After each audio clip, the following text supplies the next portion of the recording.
Votre campagne est maintenant lancée, vous annoncez 17 réunions publiques. Alors 17 réunions publiques, effectivement, l'idée c'est d'aller au plus près de chacun des habitants et pouvoir échanger avec eux. Évidemment, il y a un certain nombre d'informations sur les grands projets que nous souhaitons avec Géraldine porter, mais c'est évidemment aussi l'occasion, et c'est toujours ce temps intéressant pour les campagnes, de pouvoir recevoir du public un certain nombre d'informations et de remarques de telle façon à mieux connaître encore le territoire. Alors, quels sont les quelques grands projets? Première chose, les routes qui sont le lien entre les deux grandes zones industrielles que nous avons, le Méron et la Ronde, les 2 fois 2 voies.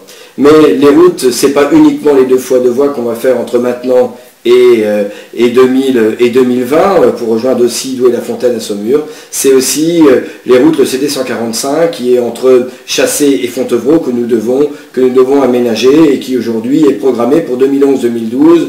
Et en ce moment, nous réglons un certain nombre de problèmes ou de réflexions environnementales, de telle façon à prendre en compte le problème environnement paysager. Les routes, c'est aussi l'aménagement qu'on a pu faire et qu'on continuera sur les centres-bourgs, entre autres le centre-bourg de Souzay-Champigny. C'est aussi l'aménagement à Véry sur des aménagements de carrefour que nous avons entamés et que nous terminerons. Donc essentiellement de la voirie?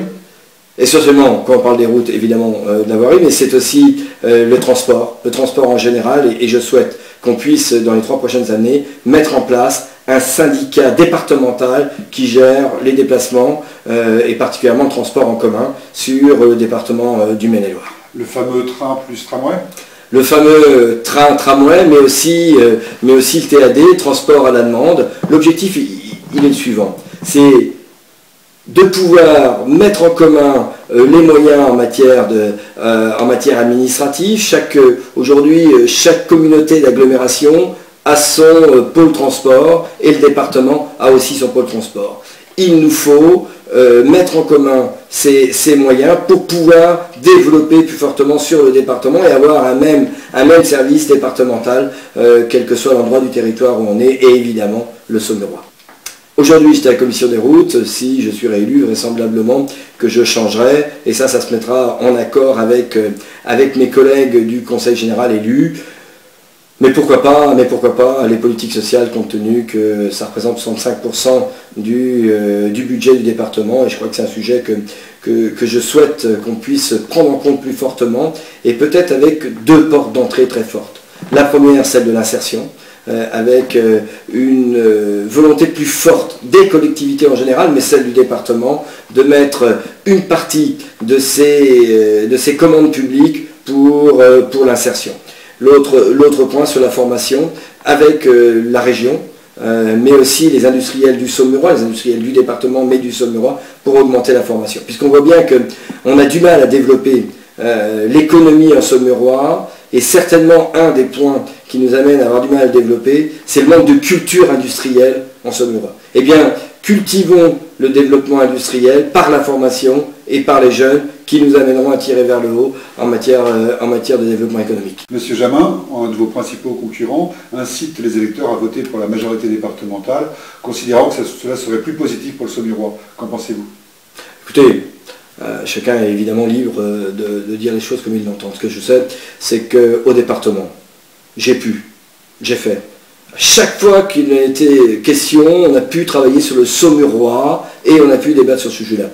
Majorité départementale, il nous faut une opposition, quelle qu'elle soit. Et là aujourd'hui, évidemment, nous ne sommes pas dans la majorité, mais demain, il nous faut, si on avait la majorité, il y aura une opposition qui permet de faire avancer plus fortement. Le Saumurois n'a pas été pénalisé. Chaque année, en moyenne, il y a eu entre 3 et 4 millions d'euros sur la ville de Saumur d'investis par le département et environ 1,5 million sur le reste des communes rurales. Non, le Saumurois, loin s'en faut, a été pénalisé sur le fait que le conseiller général du canton de Saumur-Sud n'est pas de la majorité départementale. Je crois que majorité départementale ou pas, ce qu'il faut, c'est un conseiller général qui soit impliqué sur le terrain, qui connaisse les dossiers, qui connaisse les gens et qui connaisse leurs problématiques. Et quand on connaît les problématiques, on les remonte mieux au sein du Conseil général, on les défend. Et si on participe fortement, comme j'ai pu le faire, au niveau des commissions, on arrive à faire passer le message. Une écoute de terrain est strictement nécessaire. Je crois que c'est ce que j'ai fait depuis 7 ans. C'est ce que j'ai fait en 16 ans à la mairie. Et sans aucune prétention, je crois qu'il y a un vrai résultat sur le territoire. Aucune personne de ce territoire peut considérer que je n'ai pas écouté et entendu, que je n'ai pas essayé de porter le dossier au sein du Conseil général.